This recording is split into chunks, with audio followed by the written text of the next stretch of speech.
शबरी मैया की कथा बताऊं कि मां शबरी का जब विवाह होने जा रहा था तो एक दिन पूर्व रात्रि में बहुत सारे पशु बांधे हुए थे। मां शबरी ने पूछा अपनी सखियों से, ये बताओ इतने सारे पशु यहां क्यों रखे गए हैं? सखियों ने कहा कि शबरी, कल आपका विवाह है और उस विवाह में बारातियों को भोजन कराने के लिए इतने सारे पशु रखे गए, इनकी हत्या की जाएगी। मां शबरी ने सुना कि इतने सारे पशुओं की हत्या मेरे विवाह में, इस विवाह से किसका मंगल होगा? जिस विवाह में इतने सारे पशुओं की हत्या हो जाएगी, इतने पशुओं की मृत्यु हो जाएगी, उस विवाह से किसका मंगल होने वाला है? मैं विवाह नहीं करूंगी। और आपको बताऊं, ये जो हमारे समाज में लोग कहते हैं ना कि काली मैया, दुर्गा मैया बलि मांगती हैं। हम अपनी 9 दुर्गा को जानते हैं, हम अपनी 9 माताओं को जानते हैं, कोई माता बलि वली नहीं मांगती। आप कौन सी माता की बात करते हैं जो माता बलि मांगती हैं?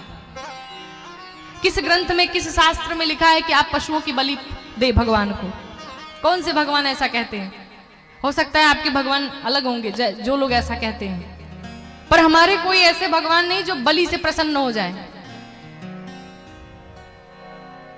आपको बताऊं, बलि का अर्थ है, अगर कहीं बलि लिखा है तो बलि का अर्थ यह होता है कि आप अपने काम की बलि दें, आप अपने क्रोध की बलि दें, आप अपने कपट की बलि दें, आप अपने छल की बलि दें। इन सब चीजों की बलि दीजिए, ना कि किसी पशु की बलि दीजिए।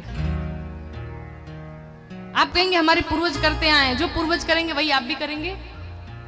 आप समझदार हैं, आप जागरूक हैं, उससे बाहर निकलिए अभी। और सभी पशुओं को जीने का हक है, अधिकार है, उनकी रक्षा करिए, ना कि उनकी बलि दीजिए। कोई भगवान बलि उली नहीं मांगते, बल्कि मनुष्य स्वयं के खाने के लिए, पेट भरने के लिए नाम लेता है कि लोग बलि चढ़ाते हैं, भगवान बलि मांग रहे हैं। और कुछ तंत्र मंत्र जो तांत्रिक होते हैं, आप कामाख्या जी अगर गए होंगे दर्शन करने तो वहां पर रक्त धारा बहती रहती है। तो शास्त्र में ऐसा उल्लेख है कि जो तंत्र मंत्र करते हैं उनकी तो वही बात अलग है, इससे बिल्कुल हटके हैं। लेकिन जो तंत्र मंत्र करते हैं तो बलि के लिए लिखा गया कि वो अपने अंगूठे को काट करके थोड़ा सा रक्त चढ़ा देते हैं, आहुति दे देते हैं रक्त की, वही बलि हो गई, ना कि किसी पशु की हत्या करके। और जाकर के कामाख्या देवी में खूब लोग बलि चढ़ाते हैं खुद के खाने के लिए। लेकिन एक बात ध्यान रखिएगा, आप जिस पशु की बलि देते हैं, जिस पशु को खाते हैं, आज आप उसे काट के खा रहे हैं और कल को ऐसा आएगा कि वो आपको काट के खाएगा। यथार्थ है, आज आप उसे खा रहे हैं, कल वो आपको खाएगा। सबका समय आएगा, प्रतीक्षा करिए अगले जन्म का, सबका समय आएगा। आप जिसके साथ जैसा जैसा व्यवहार करेंगे वैसा वैसा आपके साथ भी व्यवहार होगा। कर्मों का फल मिलना निश्चित है, आज मिले, कल मिले, चाहे अगले जन्म में मिले, लेकिन मिलेगा। इसलिए कोई भी कार्य करिए, ध्यान से करिए और इस कुरीति से बाहर आइए। कोई भी मांगलिक कार्यक्रम करिए, घर में कुछ भी पड़े, भगवान का कीर्तन कराइए, भगवान का नाम लीजिए। ये ना कि किसी को काट करके और खुश होया जाए, किसी की जान लेकर के हम खुशियां मनाएं, गलत बात है। शबरी मैया ने घर छोड़ दिया, भाग गई घर से, कहा विवाह नहीं करना है। दौड़ी भागी गई मतंग ऋषि के आश्रम में, मतंग वन में जाकर के मां रोज सेवा करने लगी। वन को साफ करती थी, लकड़ी चुन करके लाती थी, गुरुजी की बड़ी सेवा की।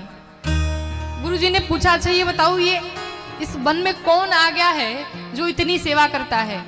शिष्य सब गए, शबरी को पकड़ करके लाए। शबरी मैया को मतंग ऋषि ने दीक्षा दी, तिलक दिया, अपनी शिष्या बना लिए। और एक दिन मतंग ऋषि लगे जाने भगवान के दर्शन करने के लिए। मां शबरी गुरुदेव से कहते हैं, सरकार आप भगवान के दर्शन करने जा रहे हैं, क्या हमारे जीवन में ऐसा नहीं लिखा है कि मुझे भगवान के दर्शन हो?